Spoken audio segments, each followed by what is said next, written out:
এই বস্তু আমি কেনেকৈ দেখাত এট্ৰাক্টিভ হ'ম, স্মাৰ্ট কেনেকৈ হ'ম, আমি কেনেকৈ এটা হেণ্ডচাম ড্ৰেছিং লুক পাব পাৰোঁ, কিন্তু কেনেকৈ পাম বাৰু? মই দেখাত ভাল নহয়, অভাৰৱেইটত ভুগি আছোঁ, কোনো ছোৱালীয়ে মোলৈ নাচায়, কোনো ল'ৰাই পাত্তা নিদিয়ে, কিন্তু চিন্তা কৰিব নালাগে, আপুনি এজন এট্ৰাক্টিভ পাৰ্চন হৈ যাব পাৰে যদিহে মই ইয়াত মেনশ্যন কৰা ৰুলকেইটা ফ'ল' কৰে। এজন গুড পাৰ্চনেলিটিৰ পাৰ্চনৰ কিছুমান ইউনিক কোৱালিটি থাকে। সেই ইউনিক কোৱালিটিকেইটা যদি আপুনিও জানে, আপুনিও ফ'ল' কৰে, তেতিয়াহ'লে আপুনি এজন এট্ৰাক্টিভ পাৰ্চন হৈ যাব পাৰিব। মই ইয়াত কোনো ৰকেট চায়েন্সৰ কথা কোৱা নাই যে আপুনি মাত্ৰ অলপ ভিডিঅ'টো আপুনিও চালে বা আপুনি কালিৰ পৰা এট্ৰাক্টিভ হৈ যাব, সেইটো হ'ব নোৱাৰে, সেইটো সম্ভৱ নহয়। তাৰ বাবে আপুনি আপোনাৰ নিজৰ বাবে নিজে ডেভেলপ কৰিব লাগিব, তেতিয়াহে হ'ব পাৰিব। চ' কি ডেভেলপমেণ্ট কৰিব লাগে সেইটো মই number 1 personal hygiene maintain.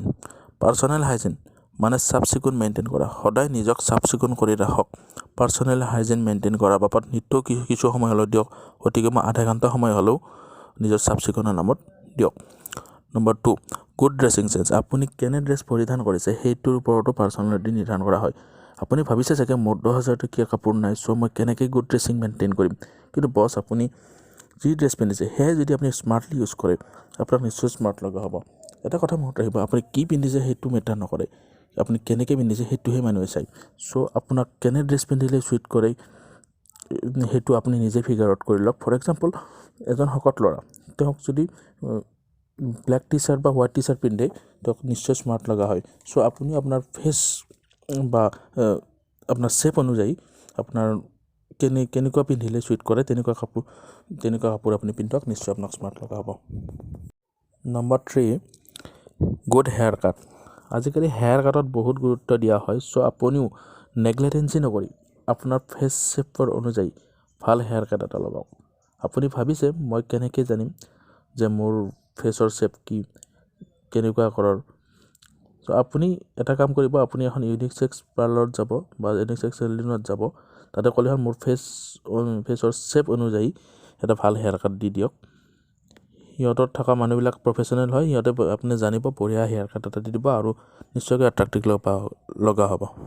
Next আহিলে বডি প'শ্চাৰ্ছ। বডি প'শ্চাৰ হৈছে আমাৰ বডিৰ পজিশ্যন, আমি কি পজিশ্যনত উঠা বহা কৰোঁ, কি পজিশ্যনত আমি শুব লওঁ, সেইটো হৈছে বডি প'শ্চাৰ্ছ। আচলতে বডি প'শ্চাৰ্ছ আমাৰ পাৰ্চনেলিটি ডেভেলপমেণ্টৰ ক্ষেত্ৰত বহুত নিৰ্ভৰ কৰে।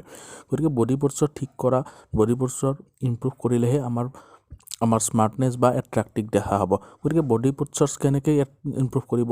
বডি প'শ্চাৰ ইমপ্ৰুভ কৰিবলৈ আমি ৰিলেক্স মুডত থাকিব লাগে। ৰিলেক্স মুডত থাকিলে অট'মেটিকেলি স্মাৰ্টলি থকা যেন লাগে। আৰু বডি প'শ্চাৰ ইমপ্ৰুভ কৰিবলৈ চবতকৈ ভাল আইডিয়া হৈছে এক্সাৰচাইজ কৰক। এক্সাৰচাইজ যিমানে কৰে সিমানে আপোনাৰ বডি প'শ্চাৰ ইমপ্ৰুভ হ'ব। এইখিনি প'শ্চাৰৰ পিছত আহিল বডি জেষ্টাৰ্ছ।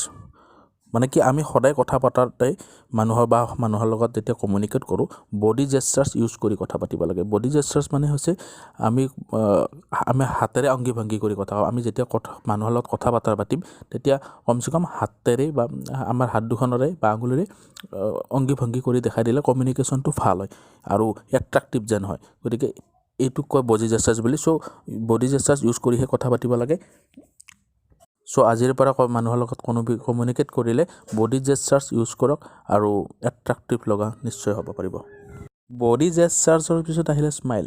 স্মাইল মানেতো আপোনাক ক'ব নালাগে, সকলোৱে জানে, হাঁহি। এই হাঁহিটোৱে আমাক বহুত এট্ৰাক্ট কৰিব পাৰে, বহুত ইনফ্লুৱেঞ্চ কৰিব পাৰে। কোনোবাই ভাবিছে চাগে হাঁহি মাৰিলে ইমান এট্ৰাক্টিভ কেনেকৈ হ'ম? আচলতে হাঁহিৰে আমি যদি ভালকৈ হাঁহোঁ, ভাল পজিশ্যনেৰে যদি হাঁহোঁ, ভাল যদি আমাৰ যিটো ৰিয়েল ফেক হাঁহি নহয়, আচলতে যিটো ৰিয়েল স্মাইল বুলি কয়, সেইটো স্মাইলেৰে হাঁহি যদি কথা কওঁ, মানুহৰ লগত কমিউনিকেট কৰোঁ, সকলোৱে এট্ৰাক্টিভ হৈ যাব, সকলোৱে ইমপ্ৰেছ হৈ যাব, সকলোৱে ভাল পাব। গতিকে সদায় কমিউনিকেট কৰাত স্মাইলটো আনক, তো নিশ্চয় আপুনি ভাল লগা হ'ব। ছেল্ফ ডেভেলপমেণ্টৰ কথা যদি কওঁ আৰু যদি আই কণ্টেক্টৰ কথা যদি নকওঁ, তেতিয়াহ'লে আদৰ হৈ যাব। লাষ্ট ষ্টেপটো হৈছে আই কণ্টেক্ট। চ' আই কণ্টেক্ট মষ্ট ইম্পৰ্টেণ্ট। আই কণ্টেক্ট কৰা মানে মানুহে আমাৰ চকু চাই কথা কোৱা। যেতিয়া আমি ছিনিয়ৰৰ লগত কথা পাতি আমাৰ চকু কথা ক'ব ভয় লাগে বা লাজ লাগে, কিন্তু এইটো ভুল নকৰিব। আজিৰ পৰা এইটো কথা মনত ৰাখক, যাৰ লগত কথা পাতক একদম হাই পটেঞ্চিয়েল দি আই কণ্টেক্ট কৰক, চকুক চকু চাই কথা পাতক। যদি আপোনাৰ প্ৰিন্সিপাল হয় তেওঁৰো চকুক চকু চাই কথা পাতক। এটা সময়ত তেওঁ হ'লেও চকু দিব বাদ দিব, জানিব যে আপুনি তেওঁক ডমিনেট কৰিছে। গতিকে চকুক চকু চাই কথা পাতক, আপোনাৰ ক্ৰাছৰ লগত কথা পাতক, আপুনি নিশ্চয় এট্ৰেক্টিভ হৈ যাব, আপুনি নিশ্চয় ধুনীয়া হৈ যাব। চ' এইকেইটা টিপছ কেনেকুৱা লাগিল, যদি ভাল লাগিছে প্লিজ কমেণ্ট। ধন্যবাদ।